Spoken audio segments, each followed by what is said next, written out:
Hours after first light on a cold, bleak morning in Calais, boys straggle back to this shanty town to sleep. It's been another long night, another night of trying to make it to Britain illegally and failing. So it's another day in the squalid camp they call the jungle. It's a hard life for grown-ups fleeing conflict and hardship. Imagine what it's like for children on their own. They're scarred and scared.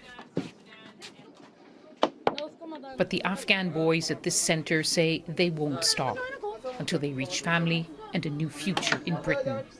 They don't want their faces shown. Last night, I jumped into a lorry. The driver found me asleep. I was taken to a detention center. By the time they let me go, it was midnight. It took me 4 hours to walk back. It was raining and freezing cold. I didn't know the way and was very scared. Did you think it was going to be this hard?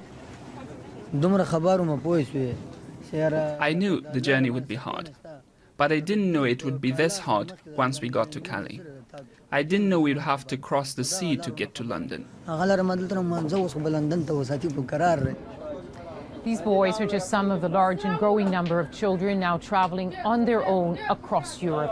And the risks they face are growing too. Some 10,000 are already said to have gone missing.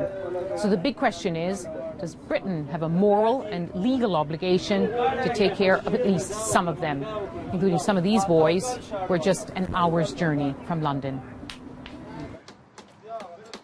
This shack is home for 16-year-old Hassan. He fled Syria on his own 6 months ago. Today, his older neighbour is making a window to let in some light, a godsend for a vulnerable boy.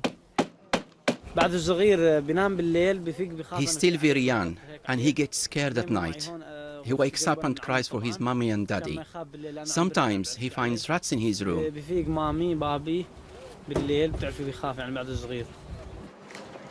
At night, when you're in your tent, what do you dream about? I dream, Hassan says, of getting to Britain to be with my family. Hassan is trying to get in through existing EU rules. Only a small number succeed. He's being helped by a British charity. Britain is worrying it's going to create an incentive for more families to send children on these perilous journeys. And we say that the British government has a moral and legal obligation to step up and do more now. I see and work with children every day who not only struggle under the pressures of living alone in a foreign continent, but who are also at risk from very real dangers, with sexual exploitation on the one hand and human traffickers on the other. As we're leaving Calais, Hassan gets news. He can go to Britain and apply for asylum. The question now, how many will follow? Lise Doucette, BBC News, Calais.